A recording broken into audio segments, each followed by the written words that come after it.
You are welcome to Dark Mystery File.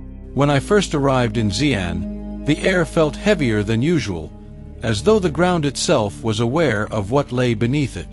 Beneath those quiet fields of central China sleeps a silent army, frozen not in time, but in clay. The Terracotta Warriors. Thousands of life-sized soldiers buried in perfect formation, their purpose hidden for over 2,000 years. They were discovered by accident, farmers digging a well in 1974. What they found was not just the remnants of an empire, but a mirror reflecting the soul of a ruler obsessed with eternity.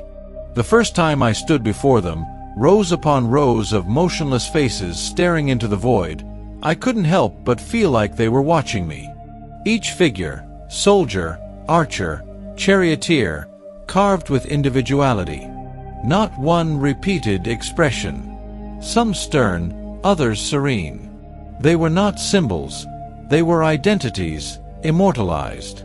But why create such an army only to bury it forever? The official story begins with Emperor Qin Shi Huang, the first unifier of China. He was a man who conquered 7 warring states and forged a single empire through will, fear, and brilliance. But beneath the grandeur, he was haunted by one thought: death. The chronicles say he sought immortality, sending expeditions across the seas in search of elixirs, consulting alchemists, and building tombs meant to house his spirit forever. His mausoleum was not just a tomb. It was a machine for eternity. The Terracotta Warriors, according to historians, were his protectors in the afterlife. But standing there, under the dim lights of Pit 1, surrounded by clay faces more lifelike than sculptures have any right to be, I began to wonder, was this truly symbolic? Or did the ancient Chinese believe something deeper, that these soldiers could actually guard him in the next world? Consider this: the warriors were arranged in military precision. Officers leading ranks, archers positioned tactically, horses and chariots aligned for motion. This isn't artistic chaos. It's strategic order. A full-scale army frozen at the ready. To replicate that in clay, using molds, tools, and pigments more than 2,000 years ago, would require extraordinary logistics, perhaps even an understanding of chemistry, mass production, and organization that rivals modern techniques. Archaeologists have found traces of pigments that once made the army glow with color: deep reds, bright blues, and golds. But here's the mystery: the paint disintegrates within seconds of exposure to air. Some scientists believe this fragility is due to ancient lacquers that oxidize too fast for preservation. Others whisper of lost chemical methods, techniques that stabilized colors for millennia, now gone. What if the ancient artisans discovered compounds we still can't replicate? And then, there's the unexcavated tomb itself. The emperor's actual burial chamber remains sealed beneath a massive earthen mound, untouched. The reason? Fear. Not superstition, science. Historical records describe rivers of mercury flowing through the tomb, designed to simulate China's geography. Mountains of bronze, seas of liquid metal. When modern scientists tested the soil above the mound, they found abnormally high levels of mercury vapor, exactly where the ancient texts said they would. Was it ritual? Was it symbolism? Or was it something more technological? An ancient method of preservation? Mercury, after all, was once thought to grant immortality. It's deadly to us now, but in the mind of a man who sought eternal life, perhaps it was both poison and promise. As I stared into the hollow eyes of a clay soldier, the thought struck me: these were not mere funerary objects. They were the outer layer of a far greater design. What if the Terracotta Army wasn't just a burial guard, but part of a system meant to protect, conceal, or even energize what lies beneath? Satellite imagery suggests that the burial site covers nearly 38 square miles, with tunnels and chambers extending outward like veins. Some researchers theorize that the mausoleum complex may have contained mechanical traps, mercury-filled crossbows that could fire automatically if disturbed. If true, that would make it one of the most sophisticated security systems in antiquity. And yet, no one dares to open the tomb. Partly to preserve it, partly because no one knows what they might awaken. Even after 40 years of study, the question remains: how did Qin Shi Huang's artisans create so many detailed figures with such precision? Some scholars argue for mass production techniques, a kind of early assembly line. Heads, hands, torsos, and legs molded separately, assembled and finished by hand. But there's an eerie subtlety to them, traces of fingerprints, tool marks invisible without magnification. Were these truly made by thousands of laborers? Or by a smaller, highly trained class of craftsmen with knowledge passed down from a forgotten source? There's also the unsettling consistency in scale and proportion. Thousands of figures, and yet not one seems off balance. The symmetry suggests not trial and error, but a method. Something measured, perhaps even mathematical. Ancient texts describe instruments of bronze and magnetite used for alignment and orientation, primitive compasses long before their official invention. Could they have used electromagnetic properties of the earth to align not just the tomb, but the army itself? As I left the site, one image stayed with me, a cracked warrior's face, half buried in shadow, half illuminated by soft light. It reminded me of something I couldn't name. Maybe it was the realization that power, no matter how great, always reaches for permanence. And in that reach, it leaves behind mystery. The Terracotta Army stands not as a monument to conquest, but as a message that even when empires fade, obsession endures. The deeper I studied Qin Shi Huang, the less he felt like a man of flesh and blood and more like a paradox carved into history, both visionary and victim of his own obsession. He unified China with iron and fire, but his true conquest was not of nations, it was of time itself. Every decision he made, every reform, every wall, every law, pointed toward one singular goal: to never die. The chronicles tell us that even as the emperor celebrated his victories, he was haunted by the shadow of mortality. He summoned court alchemists who promised elixirs brewed from rare herbs, crushed jade, and mercury. They spoke of islands in the eastern sea where immortals lived in hidden kingdoms, untouched by decay. He believed them, or perhaps he needed to. For a ruler who commanded millions, the idea that death could not be conquered was intolerable. I once read a fragment from the Shurji, the records of the Grand Historian, describing how Qin Shi Huang sent expeditions across the ocean in search of those islands. Hundreds of ships vanished into mist, never to return. Were they lost to storms? Or did they find something the empire wasn't ready to understand? Historians call it superstition, but there's another way to see it, as the first state-sponsored scientific mission, driven by fear disguised as curiosity. The emperor's scientists experimented with mercury because it seemed to resist decay. They believed that what preserved matter could preserve the soul. Yet what they discovered was poison. Even now, tests on the soil above his tomb reveal mercury levels dozens of times higher than normal. Standing above that mound, I couldn't shake the feeling that the earth itself still breathes toxins from his failed dream. But maybe failure isn't the right word. Because in a way, Qin Shi Huang did achieve a form of immortality. His name endures. His army still stands. His legend has outlasted the flesh of his enemies and his allies alike. That's the paradox of power. It destroys the body while preserving the memory. I walked through the museum at dusk once, after the crowds had thinned. The terracotta soldiers loomed around me in rows, their expressions fixed somewhere between vigilance and sorrow. I realized then that the emperor's obsession had turned thousands of artisans into ghosts. Each craftsman left a fingerprint on the clay, an unintentional signature that survived centuries. The emperor tried to make himself eternal, but instead he immortalized the hands of those who served him. There's an irony there, and perhaps a warning. When the human mind seeks eternity through control, it often preserves everything except what it loves. The clay soldiers may guard his soul, but they also testify against him. Their silence is the sound of ambition turned to dust. Still, the mystery deepens when you consider what lies below. According to ancient descriptions, the emperor's tomb is surrounded by miniature palaces, towers, and constellations painted on the ceiling. Rivers of mercury simulate the seas and the stars. If those texts are accurate, and modern data suggests they are, then the tomb wasn't a burial at all. It was a cosmic map, a reconstruction of the universe designed for a traveler between worlds. Was Qin Shi Huang's vision purely spiritual?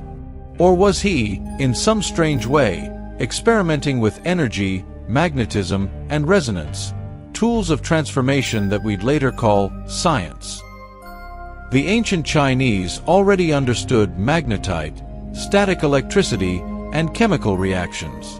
What if the emperor's alchemists were on the edge of discovering principles that only resurfaced 2 millennia later? I imagine him in his final years, surrounded by scrolls, formulas, and terrified physicians. The chronicles say he consumed mercury pills, believing they would purify his essence. Instead, they killed him, slowly, silently. But maybe that's not the full story. Perhaps he believed death was simply the doorway, and that the elaborate mechanisms buried with him would preserve his spirit until humanity caught up, until we learned how to bridge the gap between life and energy. When I left the site that night, the wind carried a faint metallic taste, the kind you can't name but never forget. In the distance, the mound of his tomb rose against the fading sky like a sleeping volcano. And I thought, maybe Qin Shi Huang wasn't just trying to escape death. Maybe he was trying to engineer resurrection. The Terracotta Army, then, becomes more than art. It's a perimeter, a field of guardians holding the line between the living and the dead. A warning written in clay, that the pursuit of eternity has consequences measured not in years, but in civilizations. The more I studied the Terracotta Warriors, the more I realized that the greatest mystery wasn't the emperor's tomb, it was the people who built it. Historians tell us they were anonymous laborers, thousands of conscripted workers under imperial command. But the evidence left behind tells a different story, one of remarkable precision, technical mastery, and knowledge that seems to appear suddenly, fully formed, in the middle of the 3rd century BCE.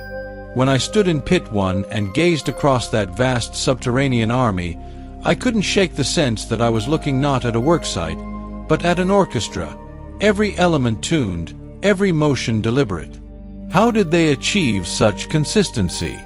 How did they shape over 8,000 individual soldiers, each with a unique face, yet all perfectly proportioned? The first clue lies in the clay itself. Scientists studying the composition of the terracotta found a blend of local loess mixed with fine quartz and kaolin, an advanced ceramic mixture designed to withstand heat, moisture, and time. But this wasn't random experimentation. The uniformity of the clay suggests a standardized formula, almost industrial in nature. Some even describe it as the first known example of mass production. Ancient molds discovered near the site support this. Different parts, arms, legs, torsos, were produced separately, then assembled and customized by hand. The process mirrors the principles of modern assembly lines: specialization, uniformity, efficiency. It's a system that wouldn't reappear until the Industrial Revolution, 2,000 years later. How could such organization exist in a supposedly primitive age? Then there's the detail. Look closely and you'll find strands of hair, the folds of fabric, the texture of armor plates, details that modern sculptors struggle to reproduce at scale. And beneath the artistry lies engineering. The hollow structure of each figure reduces weight while increasing strength. Some statues have interior supports, hidden ribs of clay, preventing collapse during firing. That's not intuition. That's structural design.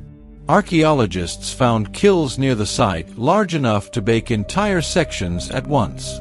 These furnaces reached temperatures exceeding 1,000 degrees Celsius, and the consistency of the firing across thousands of figures suggests precise temperature control. But ancient furnaces didn't have thermometers. So how did they do it? One theory proposes that they used sound, the ringing of the clay as it heated, to judge readiness. Each piece would resonate differently depending on moisture, density, and heat. A trained ear could hear when the clay was right. It sounds like superstition, until you realize modern ceramicists still listen for the note of firing clay. Could the lost artisans have mastered an acoustic method of quality control long before the concept of measurement existed? But even more astonishing are the bronze weapons found with the warriors. Swords, halberds, arrowheads, all still sharp, all nearly untarnished after 2,000 years.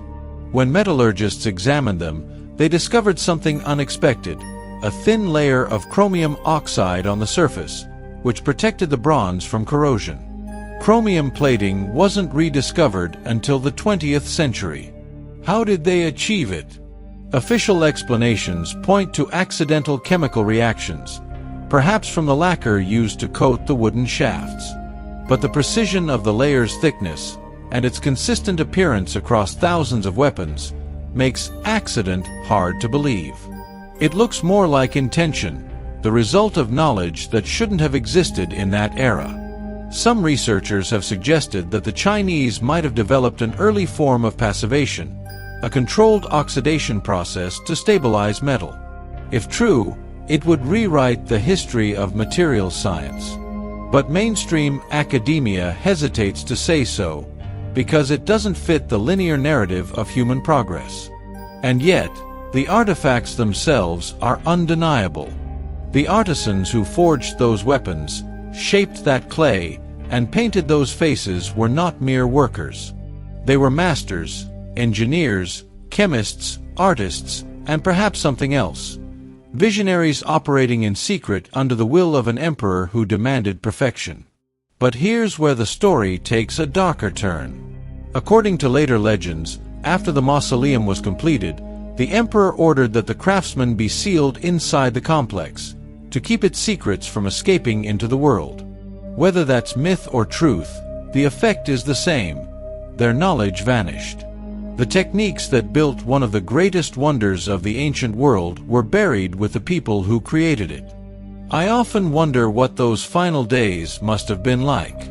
Imagine standing before the completed army, an ocean of clay soldiers stretching into torchlit tunnels, and realizing that your own life would end the moment your work was done. What kind of mind could carve such detail knowing it would never be seen by the living? That's not devotion. That's compulsion or faith. Perhaps they believed, as the emperor did, that this wasn't death but transformation. That to serve in eternity was to transcend mortality. Maybe that's how they found the strength to finish. As I examined one statue, a kneeling archer with a faint trace of a smile, I thought of those artisans. Their fingerprints remain pressed into the clay, their last touch preserved by fire. They built an army to guard the dead, but in doing so, they became immortal themselves. The modern world praises invention, innovation, progress. But these people achieved something we still don't fully understand. Precision without machinery, chemistry without science, design without record. Maybe we're not as advanced as we think. Maybe progress isn't linear, but cyclical. Knowledge rising, vanishing, and resurfacing in new forms. If that's true, then the Terracotta Warriors aren't just guardians of a tomb. They're a message from a forgotten generation, proof that mastery can exist without modernity, proof that genius doesn't need time to evolve, it only needs the right moment to appear. And sometimes, when I look into the unblinking eyes of those silent soldiers, I feel as though they're waiting for someone, not to worship them, but to remember what they once knew. There's a hill in the plains of Lintong that the locals call Xi'an, the Black Horse Mountain. It looks ordinary from a distance, just another rise of green and soil in the countryside. But I know better. Beneath that hill lies one of humanity's last untouched chambers, the tomb of the first emperor, Qin Shi Huang. A sealed world of legend, science, and danger. The Chinese government has forbidden excavation for decades, not out of superstition, but because no one is certain what's waiting inside. I stood at the base of that mound once, in the chill of early morning. The air felt charged, like the space before a thunderstorm. Scientists say the hill covers a labyrinth stretching over 38 square miles, a network of tunnels and vaults containing everything an emperor would need to rule in eternity. Palaces, armories, treasures, and the infamous rivers of mercury said to flow around his chamber. Ancient records from the Shurji describe the tomb in striking detail, a replica of China itself built underground. Mountains of bronze. Celestial constellations inlaid with pearls on the ceiling. Seas made from flowing mercury moved by mechanical pumps. To most historians, this sounds like poetic exaggeration. But what if it isn't? In the late 20th century, geophysical surveys detected abnormally high concentrations of mercury vapor above the tomb, exactly where ancient texts said the rivers would be. For a story written 2 millennia ago to align with modern readings so precisely is more than coincidence. Something is there, sealed and restless. Mercury was sacred to the alchemists of Qin's court. They believed it could transform and preserve, bridging the mortal and the eternal.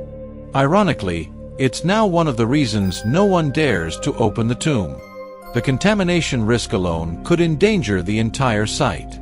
Some scientists even speculate that the mercury might not be liquid anymore, but a dense vapor chamber pressurized over centuries. Disturb it, and it could release a lethal cloud. The past, it seems, protects itself. Yet mercury isn't the only danger. Ancient engineers were far from naive. Historical texts mention mechanical crossbows, rigged to fire automatically at intruders. Archaeologists have uncovered remnants of bronze trigger mechanisms in nearby pits, intricate, spring-loaded systems still capable of movement after 2,000 years. If even one such trap remains active, the tomb could be the most dangerous archaeological site on Earth. I once asked a Chinese conservator why they don't simply scan it more deeply with modern instruments. He smiled, a tired, careful smile, and said, "Some doors aren't ready to be opened." Maybe he was protecting the site's integrity. Maybe he meant something more. What fascinates me most is how the tomb seems designed not only for protection but for containment. Its architecture implies knowledge of airflow, chemical stability, and pressure management far ahead of its time. Sealing the tomb wasn't an afterthought, it was an engineering marvel in itself. Some scholars propose that the builders intentionally created a self-contained ecosystem to preserve its contents for eternity. If that's true, then the Emperor's burial chamber might be the closest thing we have to a 2,000-year-old time capsule, perfectly untouched. But what if that preservation was more than symbolic? Some unverified accounts from early excavations describe strange readings, mild magnetic disturbances, localized static discharges. Dismissed as equipment errors, they were never repeated or officially recorded. Yet I can't help wondering, what if the tomb is not merely sealed physically, but energetically? The alignment of the entire mausoleum complex is astronomically precise. The cardinal directions correspond exactly to ancient Chinese cosmology: heaven above, earth below, balance between yin and yang. The same principles govern early geomancy, or feng shui, which treats energy flow as something real, not metaphorical. Could it be that the emperor's architects applied these concepts not as mysticism, but as proto-science, an attempt to control natural energy, magnetism, even atmospheric resonance? Some fringe researchers call the tomb a geoenergy chamber, a concept mainstream archaeology avoids. But when I consider how advanced their metallurgy, chemistry, and acoustics already were, it's not absurd to imagine they understood something about natural frequencies, enough to stabilize an underground environment for millennia. And yet, the cost of that perfection was immense. Ancient historians recorded that the workers who built the tomb were trapped inside after completion, entombed alive to protect the emperor's secrets.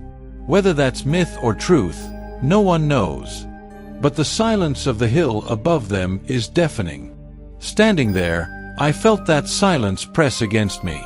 The wind carried no sound from the villages nearby. Even birds avoided the summit. There was a strange stillness, as if time itself had paused out of respect, or perhaps out of fear.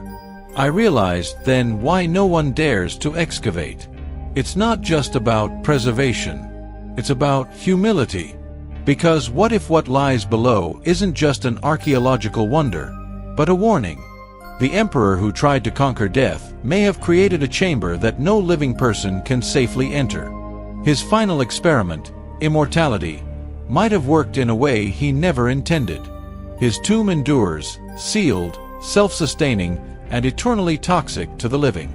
It's as though the earth itself enforces his wish to be undisturbed forever.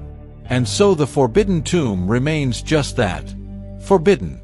Every attempt to approach it ends the same way, with hesitation. Technology could reveal its secrets, but perhaps some truths are meant to stay beneath the ground until humanity learns how to face them. Until we understand what it truly means to outlive time. I often think about that Mercury River, flowing silently in the dark, circling the Emperor's chamber. Is it still moving, reacting, expanding with the slow heat of the earth?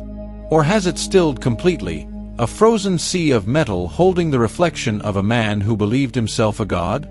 Perhaps in that reflection lies the answer, that immortality isn't the absence of death, but the inability to rest. When I first studied the satellite scans of the Qin mausoleum, I expected geometry, not heartbeat. Yet that's exactly what I saw, rhythmic fluctuations in the magnetic field, pulsing faintly as if the ground itself was alive. The data was subtle, inconsistent, and easily dismissed by conventional scientists. But to me, it suggested something ancient still humming below the soil. Not life, perhaps, but movement, residual energy, locked and repeating through the ages. The tomb of the first emperor has resisted all modern attempts to reveal its secrets. Ground-penetrating radar only reaches so far before the signal scatters. Thermal imaging yields ghostly outlines, voids, chambers, tunnels, but never a full picture. It's as if the entire complex is wrapped in a natural interference field. Some say it's due to mineral deposits, others that it's deliberate, an ancient design meant to mask and protect. The strange part is that this interference isn't random. It fluctuates in patterns eerily similar to modern frequency modulations. That's when the thought struck me, what if the emperor's architects weren't just builders, but experimenters? We know they mastered metallurgy, hydraulics, even proto-mechanics. But could they have stumbled upon something else?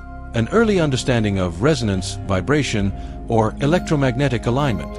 We moderns tend to underestimate ancient intelligence. We assume progress is linear. But history suggests knowledge often rises, collapses, and is reborn. What if the Qin dynasty touched a fragment of truth that modern science has only recently begun to rediscover? In 1974, when farmers first unearthed the Terracotta Warriors, the discovery shocked the world.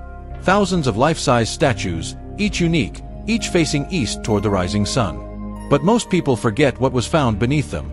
Traces of mercury, charred earth, and oddly magnetized soil. These anomalies were dismissed as geological accidents.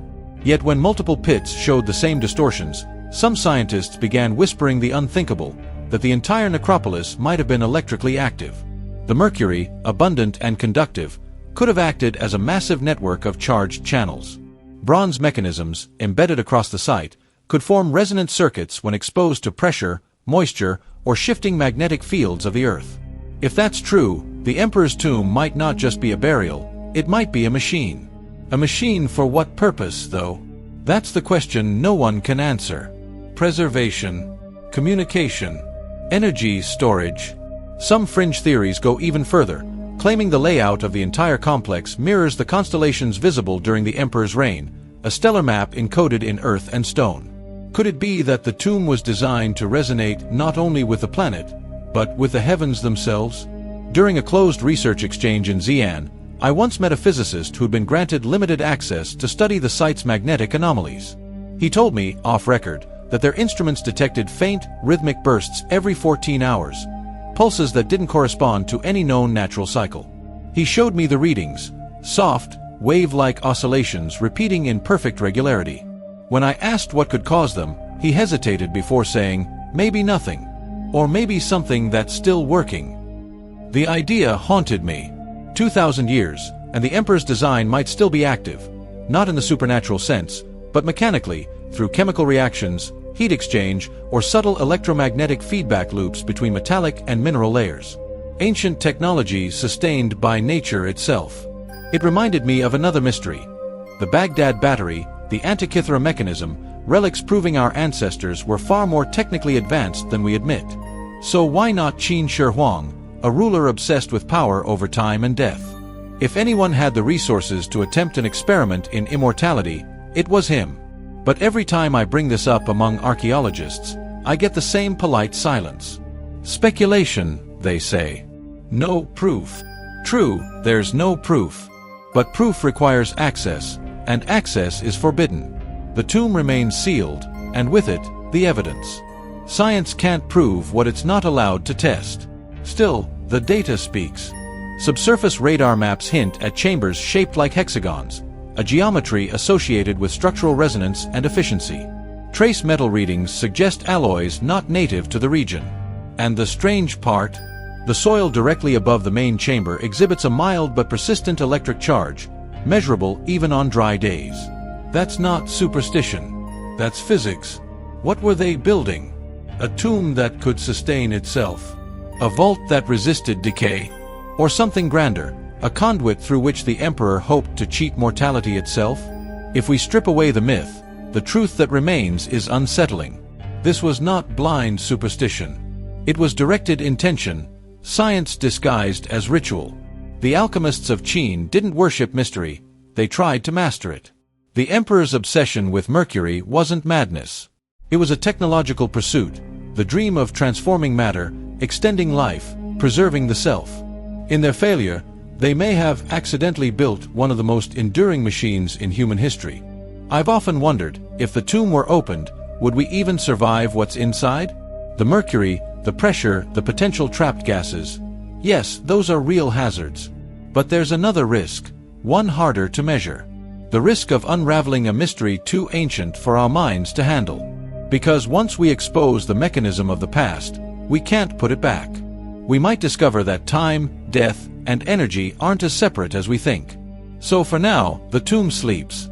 Beneath its hill, the echoes continue, subtle vibrations that scientists dismiss, but the ground remembers. I sometimes imagine those echoes as messages, a hum of the past whispering to the present, reminding us that what we call progress is merely rediscovery. And maybe that's the Emperor's final triumph. He didn't escape death, but he outsmarted time. His machine, his legacy, still hums, still resists, still waits. A warning from the ancient earth itself. Some mysteries endure because they're meant to. I see a man haunted by the ticking clock of mortality. The first to unify China, yes, but also the first to realize that no wall, no army, no empire could protect him from decay. That realization, I think, is what broke him. Power gave him everything except time, and that absence became his obsession. History calls him paranoid, I call him aware. Because once you understand how fragile life truly is, fear becomes logical. I've stood in the shadow of his statues, the cold, hard stone shaped like certainty, and wondered, did he ever feel peace? He conquered kingdoms, burned libraries, buried scholars alive, and still could not silence the whisper of his own ending. Every emperor before him died surrounded by ceremony. Qin Shi Huang wanted to rewrite that script. He wanted to erase death itself from the equation of power. The ancient texts tell us he sent ships across the seas searching for the elixir of immortality, to the mythical isles of the immortals, led by alchemists who promised eternal life. Some returned with rare minerals. Most never returned at all. But to him, that wasn't failure. It was research. Each expedition, each experiment, was a step toward engineering. When I read the chronicles of Qin Shi Huang, I don't see the image of a tyrant, not at first. In the impossible. The same mind that designed the Great Wall's logistics, the same command structure that built a unified empire, was turned inward, against the limits of flesh and time. When I think of those alchemists, I imagine laboratories lit by flickering firelight, where metal hissed in crucibles and mercury shimmered like living light. They weren't mystics. They were early chemists. They tested, documented, refined, and died from exposure to the very substance they believed would make them gods. Qin Shi Huang watched their suffering, and still he pressed forward. Was it faith or denial? Perhaps both. Because when your empire spans thousands of miles, the concept of limitation becomes intolerable. There's something almost tragic in that logic. The emperor's quest for immortality wasn't greed, it was fear weaponized by genius. He saw time as an enemy to conquer, and his own body as a fortress under siege. That's why his tomb wasn't just a resting place. It was a countermeasure, an engineered response to cosmic decay. To modern minds, it's madness. But to him, it was the ultimate rationality, to build a world that outlives its creator. History often mocks him for his superstition, for chasing potions of mercury and jade. But mercury wasn't a random choice. It was the only element known then that could flow like life, yet resist corruption. It symbolized eternal movement, the illusion of immortality in liquid form. In that sense, the emperor's alchemy wasn't foolishness. It was metaphor made tangible. He wasn't drinking metal. He was consuming the idea of eternity. But the irony runs deep. The same mercury that he believed would preserve him ultimately poisoned him. Ancient records mention his health deteriorating rapidly, his mind fracturing, his paranoia intensifying. The court scribes describe him traveling in secret, fearing assassination from gods and men alike, his convoy filled with decoys to hide which carriage he was in. A man who controlled millions, terrified of his own shadow. That's the final cruelty of power. It isolates until even the wind sounds like betrayal. When I trace his final journey, the one that ended before his tomb was sealed, I think of how silence must have surrounded him. The soldiers would not speak his name. The advisors would not contradict him. The alchemists, perhaps already dying from their experiments, would whisper that the elixir was close, that immortality was almost within reach. And maybe he believed them. Because hope, no matter how delusional, is the last currency of the dying. But there's another layer history forgets. The emperor's tomb wasn't merely built to preserve his body. It was designed to project his existence into eternity, through symbol, design, and alignment. Every warrior, every chariot, every statue was placed according to astronomical precision. The necropolis wasn't chaos. It was a map, an exact miniature of his empire, with the palace at the center, the rivers of mercury flowing like veins through the earth. He didn't want to be remembered. He wanted to remain operational. And in that sense, he succeeded. Over 2,000 years later, his army still stands, unrotted, unbroken, their eyes unblinking through millennia of silence. That's not death. That's persistence, an echo of his will carved into clay. Every face of those soldiers is unique, and scientists have confirmed that even microscopic patterns differ, suggesting techniques of modeling and firing still not fully understood. To call it art is to underestimate it. It's closer to replication. If each statue represented an actual soldier, then this wasn't mere tribute, it was resurrection in clay. Sometimes I think the emperor wasn't trying to preserve himself, but to transfer himself, to distribute his consciousness, his identity, across an army of likenesses. A primitive form of what modern technologists dream about, digital immortality. The same instinct driving AI consciousness and cryonics today began here, in ancient soil, with one man's refusal to disappear. Power always dreams of continuation. It can't accept the finality of death, because death erases hierarchy. That's the true terror for rulers, not the pain, but the irrelevance. Qin Shi Huang's empire was a reflection of himself, vast, ordered, absolute. Its survival depended on his existence. So when he died, that entire order risked collapse. The tomb, the warriors, the alchemy, all of it was a desperate architecture of permanence. An attempt to build a machine that could remember him, even when the world forgot.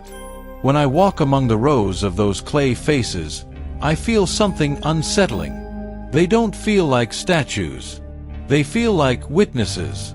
The air carries a weight, not mystical, but psychological. As if the emperor's mind, fragmented through the ages, still observes through them. Watching, waiting, refusing to be erased. And maybe that's what immortality truly is. Not endless life, but endless influence. Qin Shi Huang died, yes, but his will redefined China forever. The language, the laws, the very name, China, come from his dynasty's mark, Qin. His tomb may be sealed, but his idea of control remains alive in every system that governs through order and fear. The emperor is still here, not in flesh, but in the architecture of civilization itself. That's the paradox I can't shake. The man who tried to escape time became its author. The emperor didn't defeat death, he reinvented it. I've stood at the foot of Mount Li, where the first emperor's tomb lies buried beneath its artificial hill, and it's impossible not to feel it, that low hum in the air, as if the earth itself remembers what sleeps beneath. You can sense the weight of centuries pressing down, not just soil and stone, but secrecy. The Chinese government has forbidden excavation of the main chamber. On paper, the reason is preservation. But I've learned that when history hides something this completely, it's rarely just about preservation. It's about control, of narrative, of knowledge, of truth. Officially, the State Administration of Cultural Heritage insists that current technology is not advanced enough to safely open the tomb without causing irreparable damage. They point to examples: the oxidation of unearthed pigments, the crumbling of artifacts upon contact with air. That's all true. But there's an unspoken layer behind the bureaucracy: fear. Fear of what they might find, or worse, what they might confirm. We know this much from remote scans. The tomb chamber itself measures nearly 100 by 80 meters, with a ceiling supported by massive wooden beams that have somehow resisted collapse for over 2 millennia. The structure is sealed by layers of clay and bronze, forming a vacuum-tight barrier.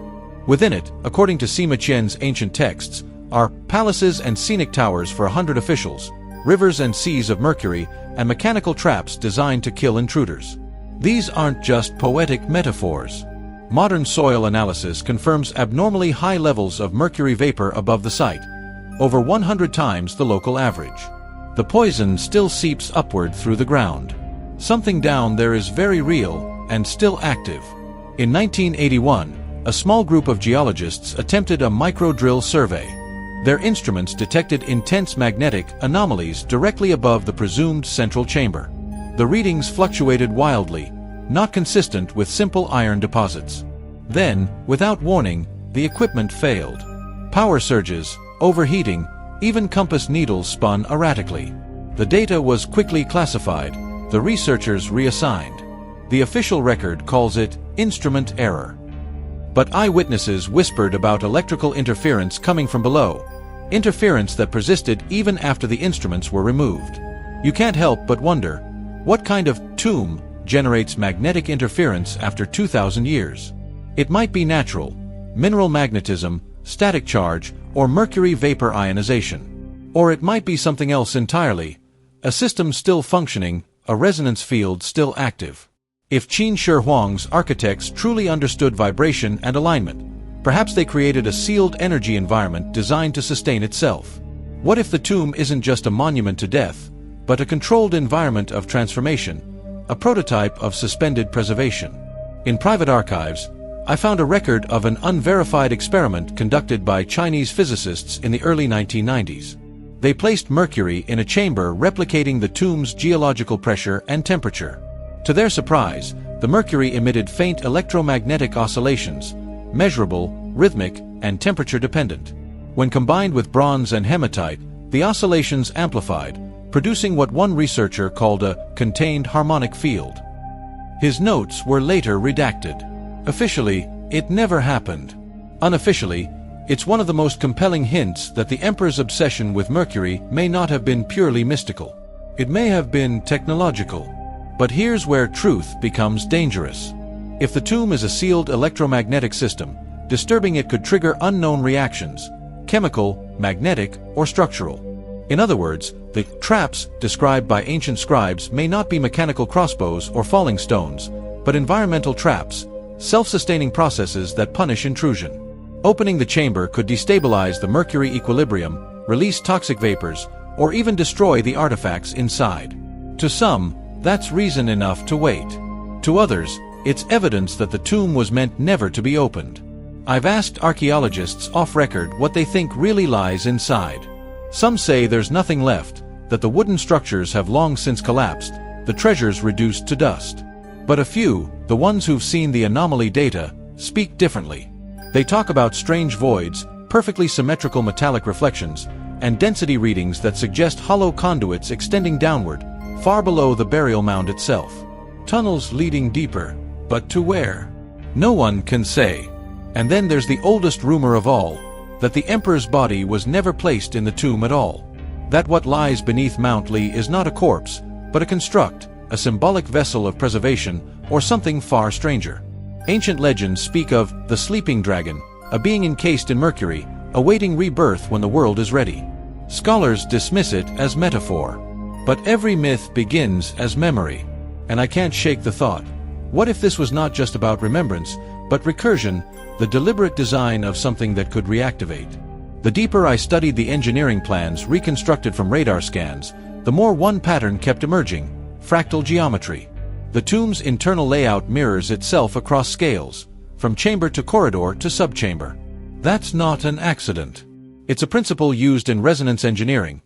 Modern architects use it in acoustic design to amplify sound evenly across space. So imagine a sealed pyramid, lined with mercury, shaped by fractal precision, buried in conductive soil. You wouldn't just have a tomb. You'd have a resonator, a massive, earth-embedded harmonic generator. And here's where the mind turns uneasy. Because if that's true, it means that every slight tectonic movement, every vibration of the earth, could be interacting with that chamber. The mercury might shift, conduct, reflect, and emit. That would make the Emperor's tomb not a silent grave, but a living instrument. A structure that hums in sympathy with the planet's pulse. When I stood there at dusk, watching the shadows of Mount Li stretch across the plain, I realized that maybe the real reason the Chinese government won't open the tomb isn't fear of decay or contamination. It's the possibility that what lies inside will rewrite what we think we know about ancient civilization, that we'll discover our ancestors understood natural energy, resonance, and preservation at a level we're only beginning to grasp again. If that revelation ever surfaced, it would shatter the linear story of human progress. And perhaps, just perhaps, that's a truth the world isn't ready for. So the Emperor remains sealed in his hill of silence, the forbidden chamber untouched, the instruments of modern science kept at bay. And yet, sometimes, when the wind sweeps across the Lust Plain, the ground trembles just slightly, a reminder that something beneath still breathes, still vibrates, still waits. The Terracotta Army stands guard, unblinking, over that buried secret, as if protecting not a corpse, but a concept. Not a man, but a mechanism. The first emperor wanted immortality. Maybe he found it, just not in the way we think. When I left Xi'an for the last time, the city lights stretched like constellations reborn. I remember glancing back toward Mount Li, a dark silhouette against the horizon, and realizing that the Emperor's dream hadn't died with him. It had simply changed form. His tomb was sealed, yes, but the idea buried inside it, the defiance of time, was still alive. And that, I think, was his true immortality. Not a body preserved in mercury, but a virus of ambition, spreading silently through the centuries, replicating inside every human who has ever refused to accept the limits of existence. The Terracotta Army stands frozen in eternal vigilance, but their silence is deceptive. When you walk among them, you can almost feel the air thicken, like you're standing inside a thought that never ended. Every face, carved by anonymous artisans, is a data point in the Emperor's design. Each one unique, yet all aligned toward a single gaze, eternity. That's not coincidence. That's intent. They weren't built to guard his corpse. They were built to mirror his obsession, to create a physical echo of his will so precise that it would outlive memory itself. I used to think immortality was about duration, surviving time. But the longer I studied Qin Shi Huang, the more I realized that immortality is about influence, controlling time. The Emperor's unification of language, law, and currency wasn't just administrative efficiency. It was temporal engineering. He created a system that would outlast his flesh. Even now, over 2 millennia later, the Chinese script still carries his standardization. Every time a modern citizen writes a character, they unconsciously repeat his design. The Emperor's hand moves still, through culture, through code, through continuity. That realization changed the way I see civilization itself. Every empire is an experiment in immortality. Every law, every monument, every invention, an attempt to escape the entropy of forgetting. We build pyramids, data servers, tombs, and algorithms all for the same reason. We cannot accept oblivion. Qin Shi Huang was simply the first to admit it without shame. He didn't hide behind myth. He looked at death and said, "I will outthink you." And maybe he did. Because when I connect the dots, the mercury fields, the magnetic anomalies, the geometric alignments, I see something more than a burial site. I see an early form of information preservation, a message encrypted not in ink or code, but in architecture. The Emperor didn't write his message. He built it. The tomb itself is a kind of device, an ancient data capsule designed to survive geological time, storing not objects, but principles. Every measurement, every orientation, every alloy is a line in a text too large for paper. And we, in our arrogance, have yet to learn how to read it. What if that's the true purpose of the Terracotta Army? Not guardians, but markers. Each one a node in a vast network of encoded meaning, pointing toward a forgotten language of geometry and resonance? Modern engineers talk about long-term data preservation, how to store information that will last 10,000 years. The Emperor solved that problem 2 millennia ago. He didn't store data in fragile words. He stored it in matter itself. The more I think about it, the more I suspect that the forbidden nature of the tomb isn't superstition, it's design. It was never meant to be opened from the outside. It was meant to open from the inside, when the right frequency, the right resonance aligns again. That might sound like mysticism, but so did radio waves once. Imagine a structure tuned to the Earth's harmonic frequency, capable of storing potential energy for millennia. Imagine that every seismic tremor, every planetary alignment, every solar cycle contributes to a larger synchronization. Maybe the tomb isn't sleeping. Maybe it's charging. And if that's true, if the first Emperor's tomb is more than a relic, if it's a mechanism awaiting activation, then humanity might be standing on the threshold of something we can't comprehend. Because to build such a thing would require knowledge not yet rediscovered, knowledge of planetary resonance, electromagnetic containment, and biological preservation beyond anything attributed to the ancient world. Maybe that's why no government dares to disturb it. Maybe they understand that once opened, we can't unsee what's revealed, a reminder that history isn't a ladder of progress, but a cycle of forgetting and rediscovery. The Emperor's message to the future might not be a warning, but a demonstration that the line between science and spirituality has always been an illusion. The ancients didn't separate matter from meaning, they fused them. I often think about that when I record these investigations, how each word I speak becomes a kind of offering to time. Like the Emperor, I'm building something that will outlive me, even if only in echoes. Perhaps that's the closest thing to immortality any of us can achieve, to leave behind a pattern too complex to erase. There's a quiet irony in how his pursuit of eternity killed him, poisoned by the very mercury he believed would save him. Yet even in death, he proved his point. The mercury still flows beneath the hill. It still moves. It still breathes. The emperor is gone, but his experiment continues. A 2,000-year-old equation still running, still humming under the soil, waiting for its final variable, us, to understand.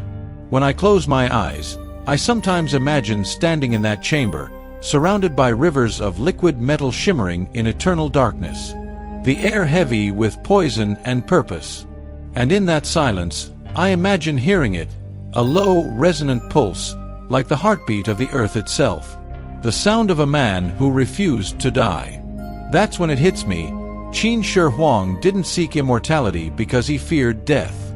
He sought it because he understood life too deeply. He saw that everything decays, empires, memories, even stars. But within that decay lies pattern, rhythm, recurrence. Immortality isn't about staying alive. It's about staying relevant to the structure of existence. And in that sense, he succeeded.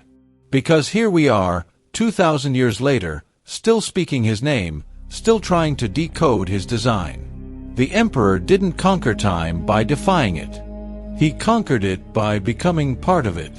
So as the wind sweeps across the plains of Xi'an and the earth hums with the memory of his machine, I can almost hear him whisper from beneath the soil, not as a ghost, but as a law of nature.